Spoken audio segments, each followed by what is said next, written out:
The FedLife podcast is presented by Serving Those Who Serve, a fiduciary, fee-based financial planning firm serving federal government employees and retirees all over the country. This podcast is for informational purposes only and is not intended to be taken as financial advice. All listeners should consult their personal advisors before taking any action. The opinions expressed by our hosts are their own and do not reflect the views, policies, or position of either Raymond James or Serving Those Who Serve. Hello and welcome to this episode of the FedLife podcast. I'm your host, Dan Sipe. I'm actually the founder of Serving Those Who Serve, also the branch manager here at Serving Those Who Serve and Lee Sipe and Associates. I will begin, as I always do, by saying thank you. Thank you for taking time to listen, because we know you're doing that. And also thank you for your service to me, to the government, to the country, to everybody. You do not hear it enough. You will always hear it here. The other thing you will always hear on FedLife is the guru, Ed Zerndorfer. He is back with us today as part of our ongoing mission to reach, teach, and serve you, the career civilian Fed. At the outset, I need to say the opinions of our guest, Ed Zerndorfer, are not the opinions of Raymond James or Serving Those Who Serve, and this podcast is presented for information only, and it is not intended to be taken as advice. All listeners should consult their personal advisors before taking any action. And if you do not have a personal advisor, check us out, hit us up at stwserve.com. We will help you any way we can. All right. So this is another one that I'm kind of pumped about, Ed. This episode tackles a topic that I think more feds are going to need to understand because they're learning more. We're doing a lot to educate them. So they're doing more Roth TSP, and there's some rules they need to know about. So you'll be talking about in this, the Roth IRA 5-year rule and how that applies to Roth TSP. And out of the chute, I want to stress this because this is a massive misconception. Every single active Fed is allowed to contribute to Roth TSP regardless of their income. There's no income limits for it. So I will hit that again, but I just need to say that because I'm closing in on 40 years and Roth TSP has been around since, 2012, Ed? Yes. And I'm 10 years in, I'm still bumping into people going, I make too much money. So no income limit. So, Ed, your article begins with there being 2 5-year rules we need to review. So what's number 1? Okay, the first Roth, and we're going to start off with the Roth IRA. Yes. We have to be clear that the Roth IRA has a 5-year rule, and so does the TSP. It's a separate 5-year rule. We're going to go through the specifics here about what those rules are. Okay. The 5-year rule is called, the first 5 years called the 5-year forever rule. Okay. 5-year forever rule. What does that mean? Here's what the 5-year forever rule means. Let's just start off by saying when you contribute to a Roth IRA, the contributions that you're making are made with after-tax dollars. There's no tax benefit when you contribute upfront to a Roth IRA. The beauty of the Roth IRA is all those earnings that you're accruing in that account throughout the years are growing tax-free, compounded over time. You're talking to compounded growth over time.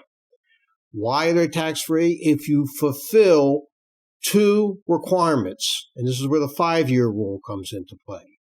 Requirement number 1, when you withdraw your Roth IRA, you have to be over 59 and a half. You have to be 59 and a half or older. We're talking about the Roth IRA owner. We're not going to talk about Roth IRA beneficiaries. That's next. Roth IRA owners. So requirement number 1 is you got to be over 59 and a half. Second requirement, it has to be at least 5 years since January 1st of the year you made your very first Roth IRA contribution. When was the Roth IRA created? 1998, 25 years ago. So let's suppose we have an individual, an employee, federal employee, who made his or her first Roth IRA contribution on December the 10th, 2009. That's when they made their very first one. The 5-year clock, Dan, starts as of January 1st, 2009. You go all the way back. Gotcha. Go forward 5 years, and that's January 1st, 2014. Yep. And let's suppose that employee sometime let's say they turn 60 years old in 2015. Let's say 2015. They can make tax-free, penalty-free withdrawals from their Roth IRA. Yeah, they're still working. Makes no difference. Makes no difference. They met the 5-year rule, and they met the age requirement. It's called, and let me just say also, this is why it's called the 5-year forever rule. The 5-year rule doesn't apply for every year you made a contribution. Gotcha. It only goes back to the first year. That Gotcha. first year, you fulfill that 5-year rule for the first, based on the year that you made your very first Roth IRA contribution. Now, one of the questions I get is, well, I really wasn't aware of the Roth IRA till I was 62 years old. Do I have to fulfill the 5-year rule? I said, yeah, you do. You got the age, but you don't have the 5 years. Okay. So somebody, somebody, let's say, is turning 62 years old this year, and they're listening to this, never made a Roth IRA contribution. As long as you make your Roth IRA contribution sometime before December 31st, 2023, your 5-year rule, your 5-year requirement begins as of January 1st, 2023. Go forward, January 1st, 2028. As of January 1st, 2028, you can pull out your Roth IRA, all the Roth IRA accounts you have. You can start pulling them out tax-free after January 1st, 2028. Gotcha. Okay. So that's 5-year forever. Then there's number 2 5-year rule. What's that one? Yeah, that's the 5-year. That's the 5-year penalty. That's the 5-year penalty rule. 5 years to avoid a 10% early withdrawal penalty. Gotcha. Like I said, in order to take money out of your Roth IRA, you got to not pay taxes or a penalty. You got to be over 59 and a half. What's happening here is that we've had individuals through the years who have taken their traditional IRAs and converted them to Roth IRAs. Gotcha. Now, if someone who is younger than 59 and a half converted a traditional IRA to a Roth IRA, let's say at the age of 50. Okay. They converted it and they're younger than 59 and a half. And suppose they waited 5 years then until they're 55. Can they take the money out of the Roth IRA? They met the 5-year rule? No, they can't because they're under 59 and a half. Gotcha. So it's called the 5-year 10% penalty rule, because if they take the money out of their Roth IRA before 59 and a half, not only do they have to pay tax on the earnings, the contributions they made were made with after-tax dollars. That's not going to be a problem. They will pay tax on the earnings, federal and state tax, and a 10% early withdrawal penalty. Ouch. Hate those penalties. I hate them. Ouch indeed. So in that sense, and people say to me, well, in that case, I'll just take out my contributions. Just my Roth IRA contribution. And you could tell your Roth IRA custodian, only give me my contributions. Well, to me, I don't think that's a good solution to the problem. The reason I'm saying it's not a good solution to the problem is that you don't want to take out your contributions because you're going to stifle the growth in your Roth IRA. Remember, that Roth IRA is growing tax-free. You want to squeeze out every penny you can. Yep. So don't use your Roth IRA as sort of a loan source. Now, there are also some exceptions. You could take out money from your IRA before 59 and a half, and that would include the Roth IRA, and not pay a 10% penalty to buy your first home. Okay? I mean, I'm just bringing one example. once again, I don't think it's a good idea to mortgage your future, in my opinion. Yeah, I would Buy agree. your I would house. agree with that. And on the Roth IRA side of the house, you round out the 5-year rule for inherited Roth IRAs. So let's take a swing at that. Oh, yes. We have some very interesting situation now as a result of the passage of the Secure Act Sure. 2.0. And what the Secure Act actually goes back to the original Secure Act 2.0, is that when an IRA owner, and I'm including both traditional and Roth IRA owner, dies after December 31st, 2019, anytime after January 1st, 2020, and they've named a non-spousal beneficiary. Someone, when I say non-spousal beneficiary, we're talking about someone who is what they call a non-eligible designated beneficiary. Why am I saying this? Because before January 1st, 2020, when an IRA owner died and named anybody as beneficiary of their IRA, the IRA beneficiary had to withdraw the IRA, including the Roth IRA, but they could take it over their life expectancy. They could just take the money out over their life expectancy. Here, mom dies at 82 years old, named her grandson, 18 years old, as a beneficiary of her Roth IRA. Has $100,000 in it. What's the life expectancy of an 18-year-old?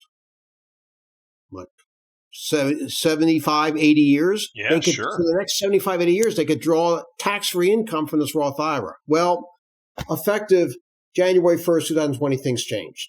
Because the Secure Act says when you name a non-spousal beneficiary of an IRA, then that's called it's someone who is not a eligible designated beneficiary. An eligible designated beneficiary would include a child, a grandchild, someone who is more than 10 years younger than you. Then that individual has to withdraw the entire contents of their inherited IRA within 10 years of the death of the IRA owner. This is called an inherited IRA. An eligible designated beneficiary, which would include a spouse, would include someone who's within 10 years of your age, like a brother or sister. It could be anybody. They're within 10 years of your age. They still can take the money out over their life expectancy. But non-eligible designated beneficiaries have to take it out within 10 years of the death of the IRA owner. Here's the point, Dan. There's no 5-year, and there's no 5-year rule here. Gotcha. The 5-year rule does not apply. They don't have, because they're going to pay tax. They're going to pay tax on the traditional IRA, money coming out. Roth IRA, they don't pay any tax. But even though they're under 59 and a half, they still take the money out tax-free and penalty-free. That's an inherited IRA. Inherited IRA is not the same as what's called a contributory IRA or a rollover IRA. So inherited IRAs are someone you receive as a result of being named a beneficiary. Gotcha. Okay, that's a super framework to get our thoughts and our hands around those two 5-year rules.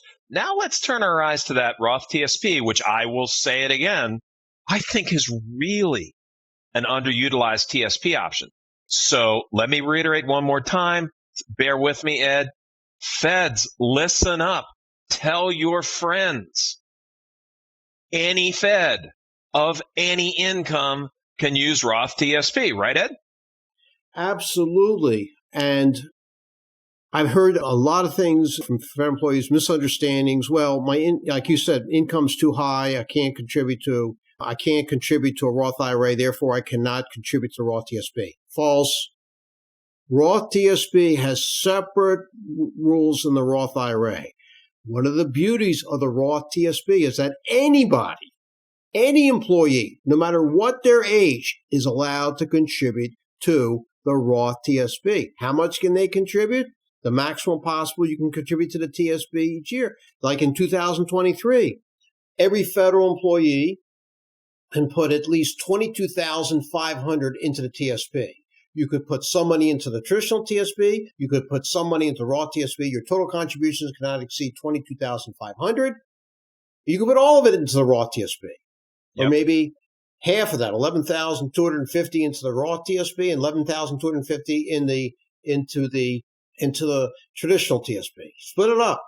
Yep. And if you're over 50 or older, make that $30,000. $30,000 total amount. You split it up the same way. Also want to point out that if you're a FERS employee, like you're getting matching from your agency and the 1% of gross pay contribution, once again, for you to get the maximum match of 4%, not 5%, you're always getting a 1%. You must contribute at least 5% of your pay each pay date. Each pay, at least 5% to get the maximum match of 4% for the year. But here's the point I want to make. No matter which account you contribute to as a FERS employee, traditional or Roth, TSP, your agency matching, an automatic 1% of gross pay will always be put into your traditional account. Gotcha. The TSP does not going to put any, your agency will put nothing into the Roth TSP account. Another complaint I get about the Roth TSP from employees, and this is what I've been told about.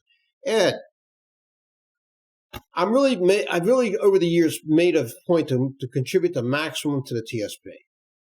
I have right now about $800,000 in the TSP. My goal is to have $1 million in my TSP account. I know I can contribute to the Roth TSP. I know I can, but there's something that bothers me. I said, what bothers you about the Roth TSP? I heard about the fact that when I reach a certain age, when I'm retired from federal service, I have to take out a minimum for my TSP account. It's called the required minimum distribution. And I am so worried about that RMD. It's going to push me into a higher marginal tax bracket. If I'm talking about a $1 to $2 million TSP account balance, you're talking about $35,000, $40,000 RMD. That could push me into a 35, 37% tax bracket. That really bothers me. I said, yeah, I realize that. But the worst part about it, Ed, they say to me, I heard that the TSP, when they calculate your required minimum distribution, they're looking at your account balance and dividing by a life expectancy factor. I said, that's right. Why do they include the Roth TSP in this calculation?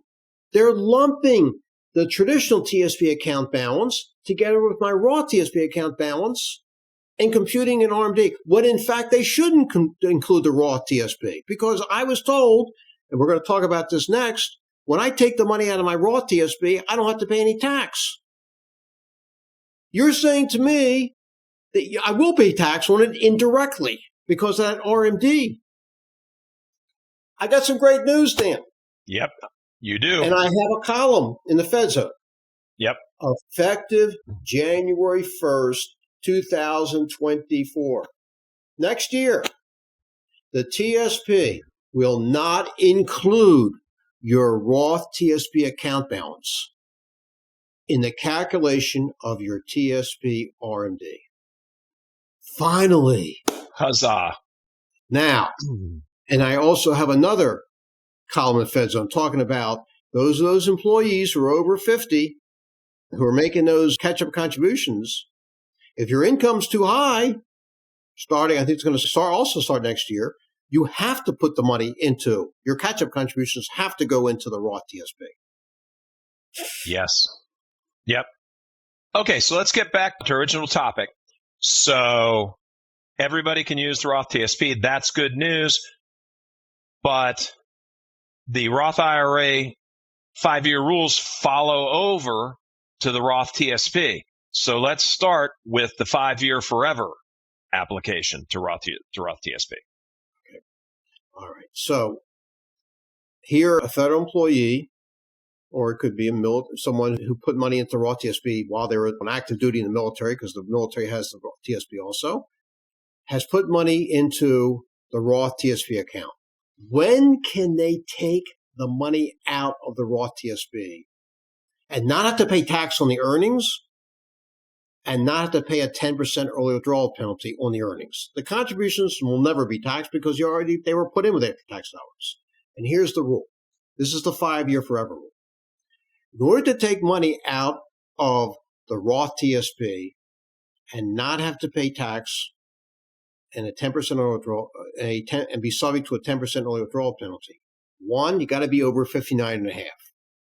Mm-hmm.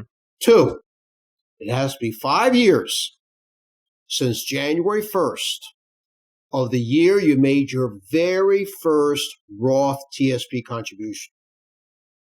The Roth TSP, Dan, has been around since 2012. Yep. A TSP participant, if they've contributed to the Roth TSP, go back to that very first year and then go to January 1st of that year, of that same year, and that starts your 5-year clock, no matter what year it was. Before we had COVID, and I was doing seminars around the country about TSP. I never forget, it was in 2018. I was down in Mississippi at a federal agency in Mississippi, mm-hmm. and they were totally clueless about the Roth TSP. I educated them. I gave them all the information they needed to know. And they were saying, wow, we can take the money out tax-free? Yeah, but you got to fulfill the 5-year rule. This was, Dan, December the 10th, 2018. I never forget this. And said, when does the 5-year rule start? It starts off January 1st of the year you made your very first Roth TSP contribution. Well, how much we have to put into the Roth TSP to start the 5-year clock? I said, $1. It only takes $1. I said, how many pay dates do you have left this year? They said, probably 1. Well, why don't you change your your federal, your Employee Express or MyPay or something that you want to put $1 into the Roth TSP this year?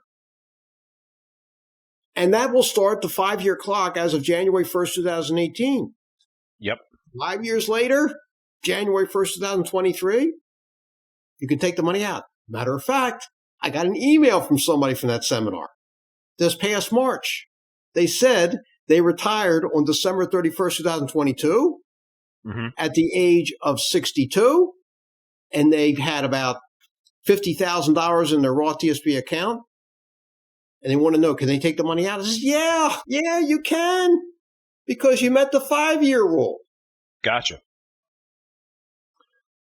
Okay, so in your article, this next wrinkle can be tricky, and that is where a Roth TSP balance is rolled out into a Roth IRA. So what do our feds need to watch for here? Dan, you got to be very careful about this when you mix Roth TSP and Roth IRA. I've gotten this question, Ed. I have a Roth IRA, and I know I've met the 5-year rule. I've had this Roth IRA for years. I made my first Roth IRA contribution back in 2010. Here it's 2023. I've met that 5-year rule. The problem is my Roth TSP. I made my very first contribution in 2021. I'm going to retire this year. And I really would like to merge my Roth TSP and my Roth IRA. Am I allowed to roll over my Roth TSP to a Roth IRA tax-free? The answer is yes, you can. You are allowed to do a direct rollover of your Roth TSP account with no tax consequences to a Roth IRA. But you got to be careful, because if you said to me that your Roth IRA is what they call qualified money. What does it mean, qualified money? It met the 5-year rule. How old are you? Oh, I'm 62. Okay, fine. So you got your Roth IRA, you could take money out, no problem. The problem is your Roth TSP. Yeah, but I'm thinking about what I'm going to do is I don't like so much complexity in my life. I just want to merge the two accounts. I said, you can't do that. Because what's going to happen is if you were to roll over your Roth TSP to your Roth IRA, you're going to taint your Roth IRA. The TSP will tag your Roth TSP account. When I say tag, I mean they're saying it's unqualified money. They're going to notify your Roth IRA custodian. Money coming over is not qualified. And now your qualified Roth IRA money will become unqualified Roth IRA money. So he said, what do I do? I said, what you got to do is you have to set up what's called a rollover Roth IRA. That's totally unfunded. It will be funded with the Roth TSP money coming over. Then you have to wait it out until that 5-year period has been met. Gotcha. Your rollover Roth IRA custodian will know when that 5-year period is up. And at that point, you can take the money out with no consequences. Gotcha. Okay, that's important. Now, just for clarification, because I can hear folks yelling at the screen out in the future when they're watching this, what about the person, let's say they've been locked out income-wise from opening a Roth IRA, so they have their Roth TSP, and then they roll the Roth portion out into that rollover IRA that didn't exist until they opened it to catch the Roth TSP. If the Roth TSP has already satisfied the 5-year rule, does that carry over to the rollover Roth?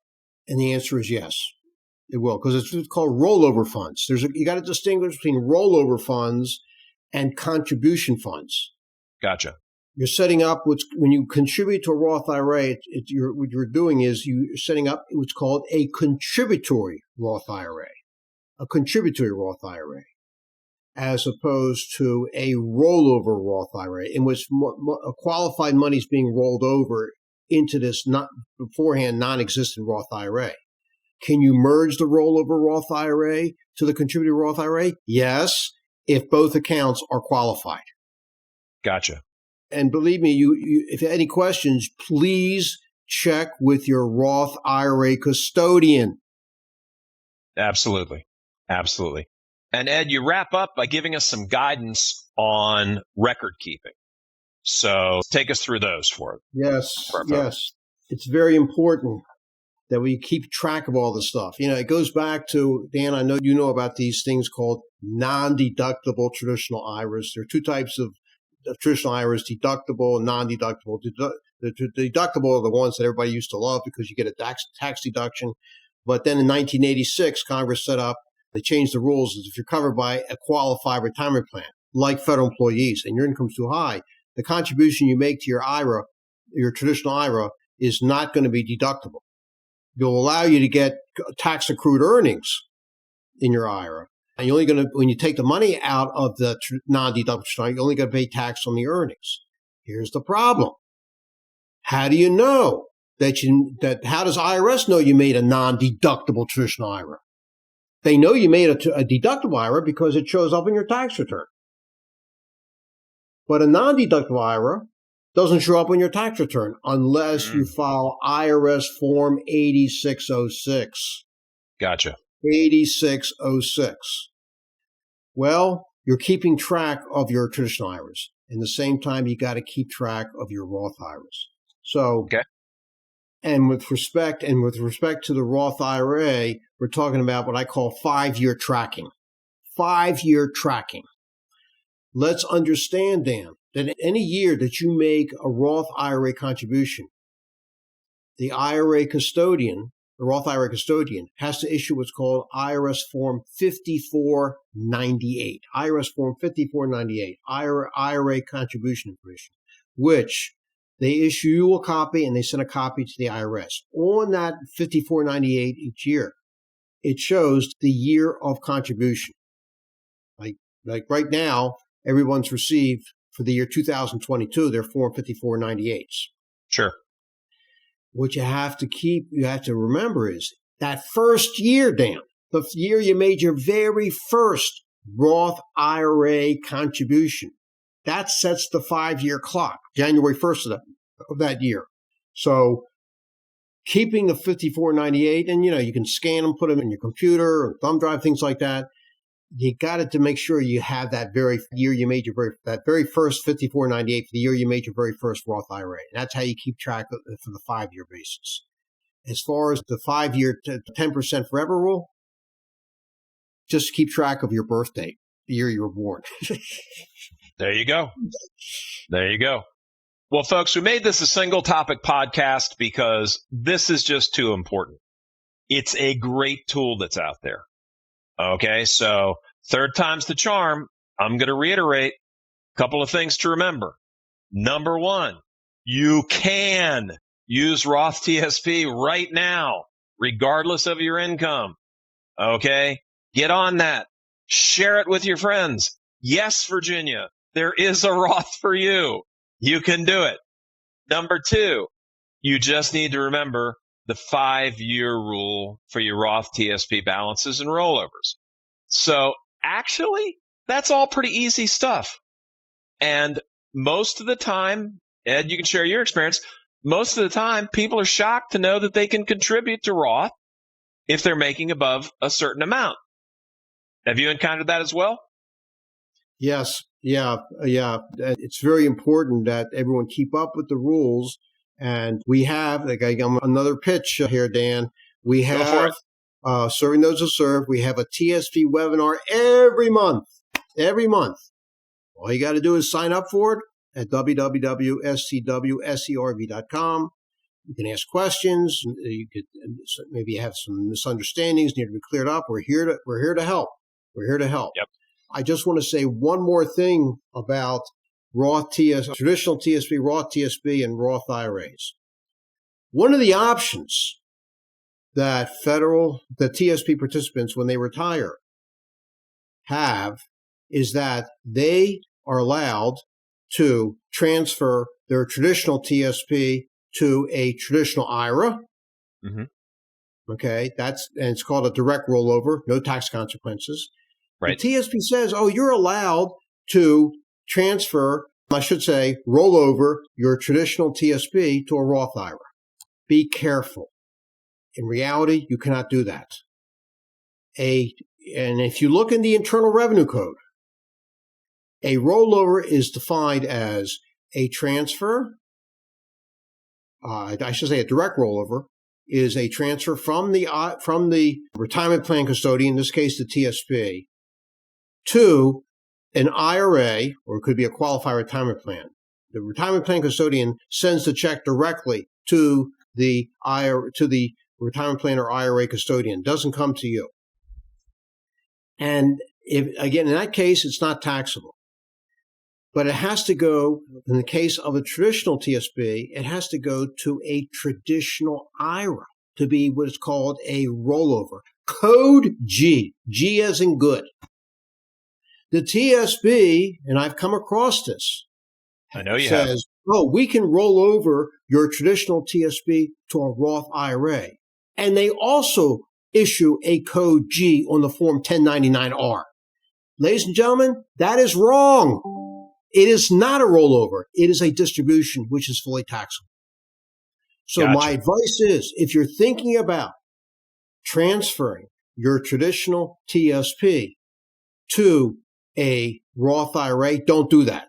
Instead, do a true direct rollover from your traditional TSP to a traditional IRA. And then when it hits the traditional IRA, convert the traditional IRA to a Roth IRA. But please do not do this on your own.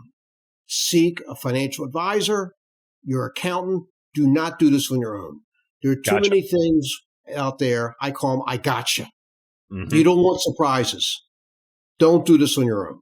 And please attend not only our TSP webinars we hold each month, also our tax planning webinars. We go through this. Yep, absolutely. And folks, I second that. And the site in general, stwserv.com. Ed, I mentioned this to you before. It's very exciting for us. We're on pace to have 750,000 visits this year coming to find answers. That's what we wanted to do. We wanted to create this place where if you're looking for an answer, you can find it. Sure, I got a financial planning firm. You want to talk to me about that? I'm happy to have that conversation all day long. But if you look at my bio, I always felt that my father-in-law, it should have been easier. It should have been easier to find the information. So that's what we're trying to do here. This is my chance to say what Ed always says. Ed and I have a mission, and that's to make sure that every Fed knows what they need to before they retire. I go a step further, even if you're retired, because about 2.2 federal employees with postal and retirees, that goes up over 4 million. I would love to have 2 million people visiting the site each year, even if it's just to get an answer to a question. So we're here for you. And this guy is is absolutely indispensable for that. Ed, I can't thank you enough for everything that you bring to the table for the feds, to serving those who serve, for me.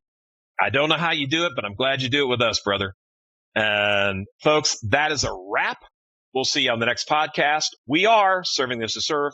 Be sure to subscribe to this podcast on our YouTube channel and Spotify. Please remember to share it with friends and strangers. Check us out on Twitter and LinkedIn. And don't forget those live webinars every single week. Okay? Go to that SW Serve website. You'll see the button. Click it. Gives you the whole menu. Sign up for one. Sign up for all. The guru will come to you right in the privacy of your own home, office, wherever. You can watch in your bunny slippers. Okay? Reach you where you are, teach you where you are, serve you where you are. Be sure to read Ed every single week in the Fed Zone. That's fed-zone.com. And don't forget to sign up for the weekly serving. Ed and all the other Fed stars from SDWS delivered straight to you. We've got some really, really cool content that's coming out every single week from our entire team. This gets you the best of it. Also, I will plug our short form podcast where we give you the high points of the weekly serving. And that's Caitlin Murray and I. We have the Fed 15, so we give you a quick buzz over on that. So, heading out for Ed, the crew at Serving This to Serve, and me, Dan Sipe, I will close as I always do by saying good luck, Godspeed, and above all, remember, it's your Fed life. Make it a great one because you deserve it. Stay well, everybody. We are out.